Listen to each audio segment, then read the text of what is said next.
Assalamualaikum warahmatullahi wabarakatuh. Selamat sore semuanya. Pada video kali ini, izinkan saya untuk menjelaskan sedikit materi tentang bagaimanakah Kesultanan Banten dari mulai masa-masa berdirinya kerajaan tersebut, kemudian raja-rajanya siapa aja, eh, lalu masa kejayaannya seperti apa, dan masa-masa keruntuhan dari Kesultanan Banten itu sendiri.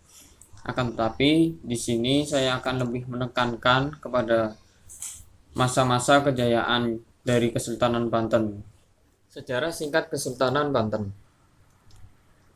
Pada awal abad ke-16, wilayah Pajajaran beragama Hindu. Pusat kerajaan tersebut berada di Pakuan, yang mana sekarang itu adalah kota Bogor. Kerajaan Pajajaran itu sendiri memiliki bandar penting seperti Banten, Sunda Kelapa, atau Jakarta, dan Cirebon. Pajajaran dan Portugis sudah bekerja sama, sehingga Portugis diizinkan mendirikan kantor dagang dan benteng pertahanan di Sunda Kelapa. Untuk membendung pengaruh Portugis di Pajajaran, Sultan Trenggono dari Demak memerintahkan Fathahillah yang merupakan panglima perang Demak untuk menaklukkan bandar yang dimiliki Pajajaran. Pada tahun 1526, armada Demak berhasil menguasai Banten. Selain itu, pada tanggal 22 Juni 1527, pasukan Fathahillah berhasil merebut pelabuhan Sunda Kelapa. Dan sejak saat itu, nama Sunda Kelapa diubah menjadi Jayakarta atau Jakarta, yang artinya kota kemenangan. Dalam waktu singkat, seluruh pantai utara Jawa Barat bisa dikuasai Fathahillah. Lambat laun, agama Islam tersebar di wilayah Jawa Barat. Kemudian, Fathahillah menjadi wali atau ulama besar dengan gelar Sunan Gunung Jati dan berkedudukan di Cirebon. Pada tahun 1552, putra Fathahillah yang bernama Hasanuddin diangkat menjadi penguasa Banten.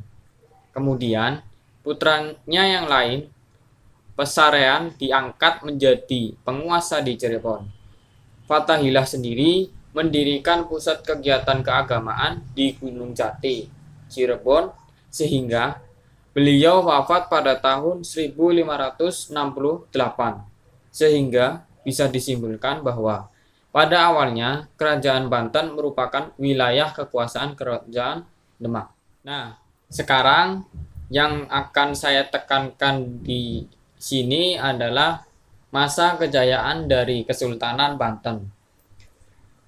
Kesultanan Banten mengalami kejayaan pada masa pemerintahan Sultan Ageng Tirtayasa pada tahun 1651 sampai 1682. Pada pemerintahan Sultan Ageng Tirtayasa, wilayah Banten berhasil membangun armada dengan contoh Eropa dan memberi upah kepada pekerja Eropa. Sultan Ageng Tirtayasa sendiri sangat menentang Belanda yang terbentuk dalam VOC atau Verenigd Oostindische Compagnie dan berusaha keluar dari tekanan VOC yang telah memblokade kapal dagang menuju Banten. Banten juga melakukan monopoli lada di wilayah Lampung yang mana menjadi perantara perdagangan dengan negara lainnya, sehingga Banten itu sendiri menjadi wilayah multi etnis dengan perdagangan yang berkembang dengan pesat. Dikarenakan letaknya strategis dalam lalu lintas perdagangan, membuat Kesultanan Banten dapat menguasai wilayah perdagangan di sekitarnya, meliputi wilayah Banten, Lampung, Bengkulu, dan bahkan sampai ke wilayah Cirebon. Hal ini juga didukung dengan adanya komoditas lada yang dikuasainya, yang mana mengakibatkan keuntungan besar dalam perdagangan sekaligus sebagai pedagang perantara, dan Kesultanan Banten berkembang dengan pesat dan menjadi salah satu pusat niaga yang penting pada masa itu.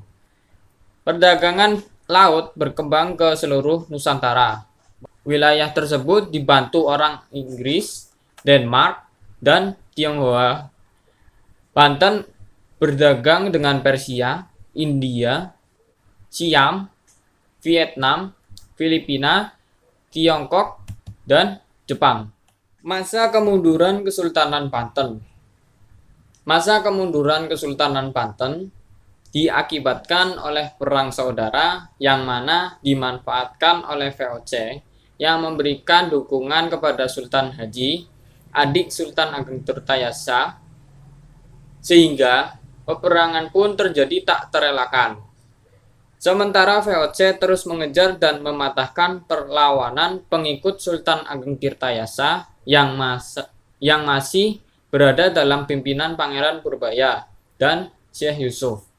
Singkat cerita, akibat dari perang saudara yang berkepanjangan itu membuat Kesultanan Banten mengalami kemunduran yang semakin menjadi-jadi dan akhirnya runtuh.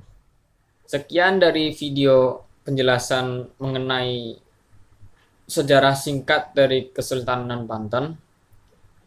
Apabila mungkin di dalam video terdapat kesalahan di dalam penjelasan, baik itu perkataan maupun perbuatan dari saya mau minta maaf yang sebesarnya. Terima kasih atas perhatian kalian.